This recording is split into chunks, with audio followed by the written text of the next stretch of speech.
IMU के counselling के first list का रिजल्ट आ गया है और ये रिजल्ट इतना शॉकिंग था कि बहुत सारे बच्चे डिप्रेशन में चले गए। इसका ये रीजन है कि जो कट ऑफ गया है जो कि हर कोर्स का वो बहुत ही लो कट ऑफ गया है। मतलब कि 600 रैंक तक में, मतलब जिनको बीटेक चाहिए कोलकाता में उनको अगर 650 रैंक है, 700 रैंक है, तो उनको बीटेक कोलकाता नहीं मिला। जनरल कैटेगरी की बात कर रहे हैं। जो बच्चे 900 रैंक लाए हैं वो अपना प्रेफरेंस डाले हैं, 5 प्रेफरेंस तक उनको ना मिल के छठा प्रेफरेंस जिन्होंने नवल आर्किटेक्चर डाल दिया उसको वो मिल रहा है। मतलब इस बार पिछले साल से भी ज़्यादा कंपटीशन देखा जा रहा है बीएससी एंड बीटेक के लिए। हालांकि ये कंपटीशन नहीं है, ये है एक मीन्स क्या बोल सकते हैं इसको, कि बहुत लोगों को आइडिया ही नहीं है कि डीएनएस स्पॉन्सरशिप क्या होता है, या फिर आइडिया होने के बावजूद लैक ऑफ प्रिपरेशन की वजह से या सिर्फ आईएमयू सीटी पे फोकस होने की वजह से उनको स्पॉन्सरशिप नहीं मिला और वो बीएससी या बीटेक के लिए जा रहे हैं। अब आप जितने भी लिस्ट देखिए, चलिए रैंक 1 का देख लेते हैं। रैंक 1 का तो मानते हैं कि हाँ रैंक 1 को नवल आर्किटेक्चर करना है।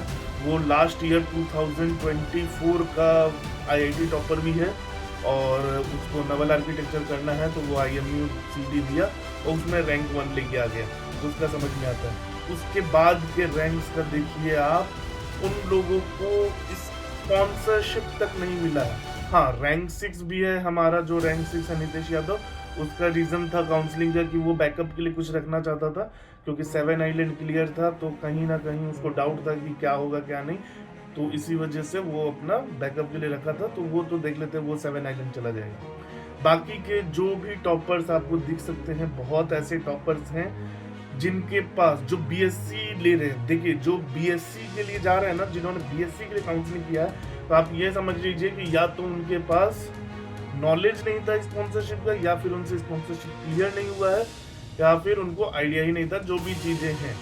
या फिर बहुत तो ऐसे हैं कि हाँ बस रैंक आ गया, गलती से आ गया, या फिर कैसे भी आ गया। आप मेरी बातों को समझ सकते हैं, जो भी मेरे रेगुलर्स वीडियो देखते हैं उनको समझ में आ गया होगा कि हम किस बारे में बात कर रहे हैं। अब खुद सोचिए, जो बच्चा टॉपर बन रहा है उसके पास स्पॉन्सरशिप नहीं है, जबकि वो एक जगह से प्रिपरेशन कर रहा है, कोचिंग इंस्टीट्यूट से प्रिपरेशन कर रहा है, तो जाहिर सी बात है उसको स्पॉन्सरशिप का आइडिया होना चाहिए।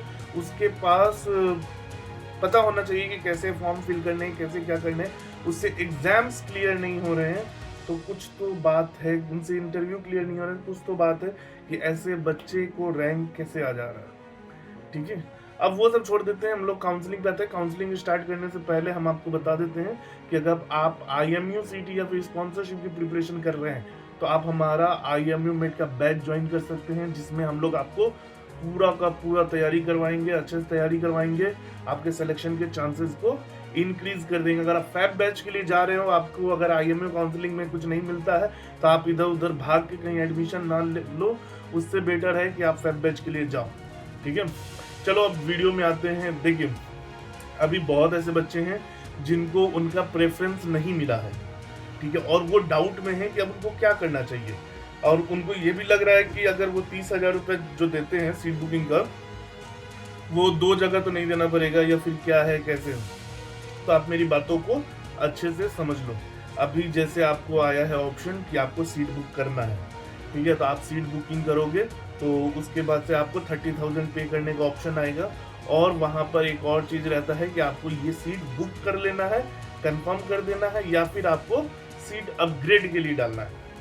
ठीक है, तो अगर आप सेटिस्फाइड नहीं हो, आपको लगता है कि आपको इससे भी अच्छा मिल सकता है। अब जैसे एक 924 रैंक का जो भी बच्चा है वो हमको कांटेक्ट किया, उसको प्रेफरेंस उसका नहीं मिला, तो वो हमको कांटेक्ट किया कि भैया ऐसा ऐसा है, मुझे मेरा 6th प्रेफरेंस मिला है, जो कि मुझे करना ही नहीं है।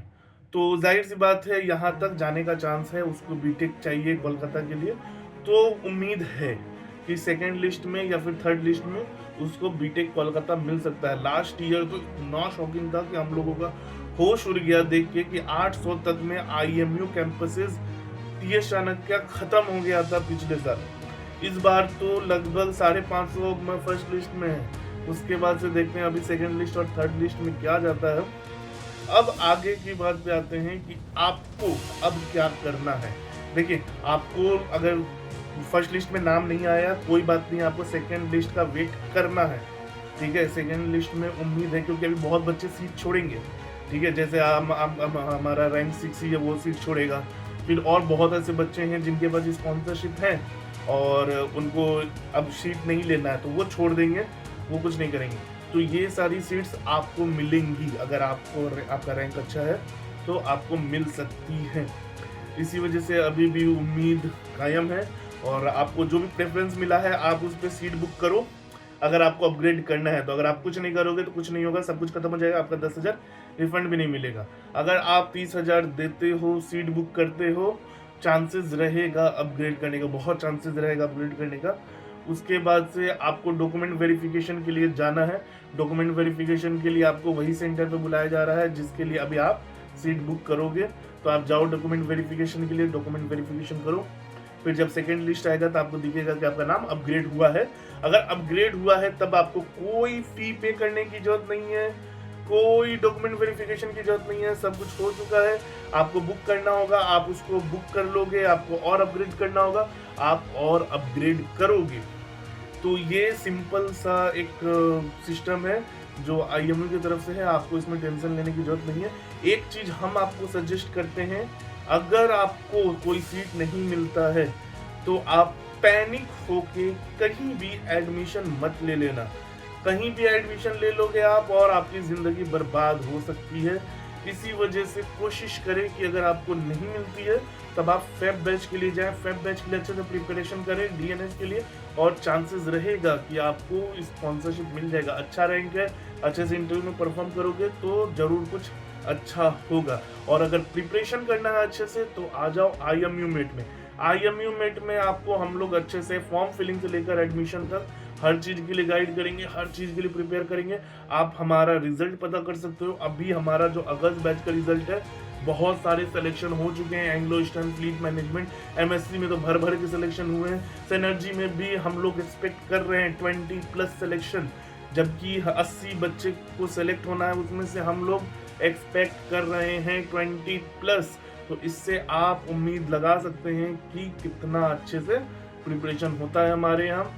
बाकी अगर आपको कोई भी जानकारी चाहिए, स्क्रीन पे हमारी टीम का नंबर दिया हुआ है। Tata, bye bye, take care.